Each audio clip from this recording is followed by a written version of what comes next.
আসসালামু আলাইকুম ভিউয়ার্স। এই ম্যাটগুলো দেখে নিশ্চয়ই আপনারা আন্দাজ করতে পারছেন আমি আমার টিউটোরিয়ালের কাজটা শেষ পর্যন্ত কমপ্লিট করতে পেরেছি। এই ম্যাটটা বানানোর পেছনে যে কাহিনী আছে সেটা নিয়ে আমি আগেই একটা ব্লগ তৈরি করে রেখেছি। আপনারা যারা এই কাহিনীটা জানতে চান তারা অবশ্যই আমার আগের ব্লগটা দেখে নেবেন। তাহলে চলুন ভিউয়ার্স, কথা না বাড়িয়ে আমরা টিউটোরিয়ালের কাজটা শুরু করে দিই। আমি প্রথমেই 5টা চেন তৈরি করে নিচ্ছি। 2 3 4 5। 5টা চেন তৈরি করার পর প্রথম চেনের ভেতর ঢুকিয়ে আমি স্লিপ স্টিচ দিয়ে দিচ্ছি। স্লিপ স্টিচ দেওয়ার পর একটা সার্কেল তৈরি হয়ে গেল এখানে, এবং আমি এবার 3টা চেন তৈরি করে নিচ্ছি। এই 3টা চেন কিন্তু একটা ডাবল ক্রোশেটের কাজ করবে। এবার এই সার্কেলের ভেতর আমি একটা ডাবল ক্রোশেট করে নিচ্ছি। এই 3টা চেন সহ এখানে হয়ে গেল এখন 2টো ডাবল ক্রোশেট। তারপর আমি 2টো চেন তৈরি করে নিচ্ছি। তারপর এখানে আবারও 2টো ডাবল ক্রোশেট তৈরি করে নিচ্ছি। 2টো ডাবল ক্রোশেট, 2টো চেন, 2টো ডাবল ক্রোশেট, তারপর আবারও 2টো চেন। এভাবে আমি এখানে 2টো করে 6 বার ডাবল ক্রোশেট করে নিব আর 2টো করে চেন করে নিব। তো ভিউয়ার্স, ফিরে আসছি এই রাউন্ডটা কমপ্লিট করার পর। 2টো করে 6 বার ডাবল ক্রোশেট করার পর প্রথমে যে 3টা চেন করেছিলাম সেখানে এই যে এখানে একটা স্লিপ স্টিচ দিয়ে রাউন্ডটাকে কমপ্লিট করে নিব। তারপর এখানে আবারও 3টা চেইন তৈরি করব। এই 3টা চেইন বরাবরের মতো একটা ডাবল ক্রোশেটের কাজ করবে। তারপর এই ডাবল ক্রোশেটের উপর আমরা এখানে আরও একটা ডাবল ক্রোশেট করে নিব।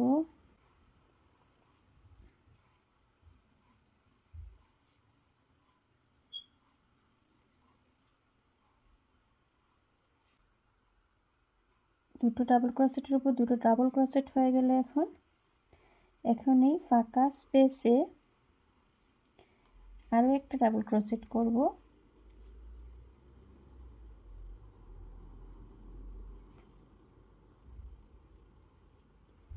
তারপর এখানে 2টো চেন করব, করে এই ফাঁকা স্পেসে আবারও একটা ডাবল ক্রোশেট করে নিব। তারপর এই 2টো ডাবল ক্রোশেটের উপর 2টো ডাবল ক্রোশেট করে নিব। এই যে প্রথম ডাবল ক্রোশেটের উপর একটা ডাবল ক্রোশেট করে নিলাম। তারপরের ডাবল ক্রোশেটের উপর আবার একটা ডাবল ক্রোশেট করে নিলাম। 2টো ডাবল ক্রোশেটের উপর 2টো ডাবল ক্রোশেট করার পর ফাঁকা স্পেসে গিয়ে আবারও একটা ডাবল ক্রোশেট করে নিলাম। তারপর এই যে এখন কিন্তু প্রথমে ছিল প্রথম রাউন্ডে এখানে 2টো ডাবল ক্রোশেট, সেকেন্ড রাউন্ডে এখানে 4টা ডাবল ক্রোশেট থেকে আমরা শুরু করেছিলাম, সেখানে কিন্তু 3টা ডাবল ক্রোশেট। যখন রাউন্ডটা কমপ্লিট করব তখন এখানে কিন্তু আরও একটা ডাবল ক্রোশেট আমরা দিব, তখন এখানে হয়ে যাবে 4টা ডাবল ক্রোশেট। এখন 2টো চেন তৈরি করে নিব, নিয়ে ফাঁকা স্পেসে প্রথমে একটা ডাবল ক্রোশেট করব।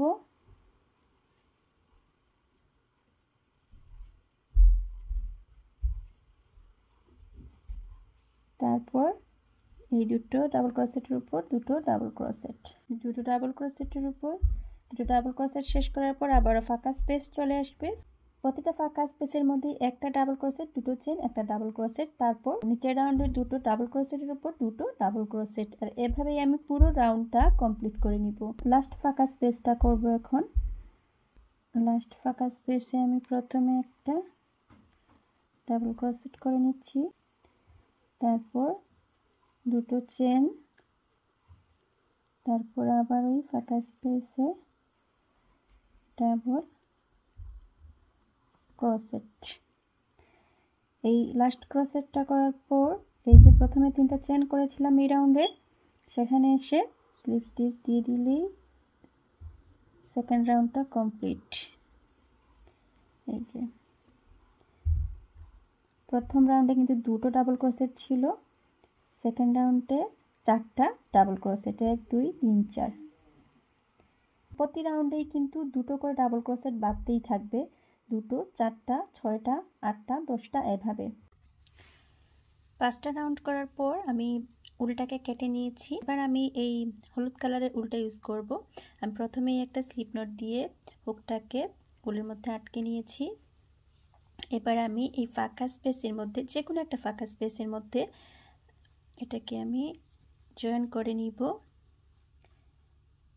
যেভাবে ঢুকিয়ে আমি এখানে একটা প্রথমে স্লিপ স্টিচ দিয়ে নিচ্ছি। স্লিপ স্টিচটা দেওয়ার পর এখানে প্রথমে 3টা চেন তৈরি করে নিতে হবে, যেটা একটা ডাবল ক্রোশেটের কাজ করবে। তারপর এই যে ডাবল ক্রোশেটগুলোর উপরে একটা করে ডাবল ক্রোশেট করে নিতে হবে। 10টা ডাবল ক্রোশেটের উপর 10টা ডাবল ক্রোশেট করে নেওয়ার পর আবারও ফাঁকা স্পেস চলে আসবে এবং এই ফাঁকা স্পেসে ঠিক আগের মতোই প্রথমে একটা ডাবল ক্রোশেট, তারপর 2টো চেন, তারপর আবারও ডাবল ক্রোশেট, তারপর আবারও 10টা ডাবল ক্রোশেটের উপর 10টা ডাবল ক্রোশেট করে নিতে হবে। আর আবার ফাঁকা স্পেসে এসে একটা ডাবল ক্রোশেট, 2টো চেন, একটা ডাবল ক্রোশেট। ঠিক আগের রাউন্ডগুলোর মতো করে এই রাউন্ডটাকেও আমি কমপ্লিট করে নিচ্ছি। আমি এই রাউন্ডের একদম শেষ পর্যায়ে চলে এসেছি। এখন যে লাস্ট ফাঁকা স্পেস, এখানে আমি একটা ডাবল ক্রোশেট করে নিচ্ছি। ডাবল ক্রোশেট করার পর 2টো চেন করে নিলাম।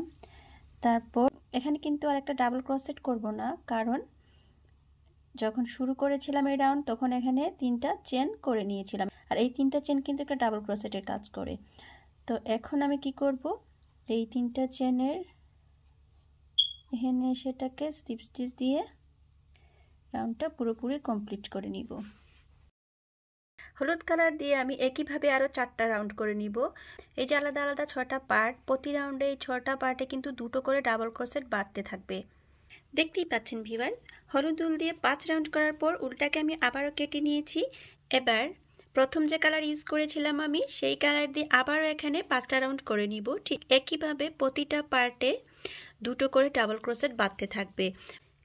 প্রতিটা ফাঁকা স্পেসে একটা ডাবল ক্রোশেট, 2টো চেন, একটা ডাবল ক্রোশেট, আর প্রতিটা ডাবল ক্রোশেটের উপর একটা করে ডাবল ক্রোশেট। এভাবেই আমি আমার ম্যাটটা কমপ্লিট করে নিব। আমি এবার পুরো ম্যাটটা কমপ্লিট করে নিয়েছি। প্রতিবারই কালার চেঞ্জ করার আগে আমি 5টা করে রো করেছি। আপনারা চাইলে রো আরও বেশি করতে পারেন কিংবা আরও কম করতে পারেন। আপনারা আপনাদের ইচ্ছে মতো এই ম্যাটটাকে ছোটো বড়ো করে নিতে পারেন। তো ভিউয়ার্স, ম্যাটটা যদি আপনাদের ভালো লেগে থাকে তাহলে আমাকে কমেন্ট করে জানাবেন, এবং যদি খুব বেশি ভালো লেগে থাকে তাহলে শেয়ার করে আপনার আত্মীয় স্বজন বন্ধুবান্ধবকে জানার সুযোগ করে দিবেন।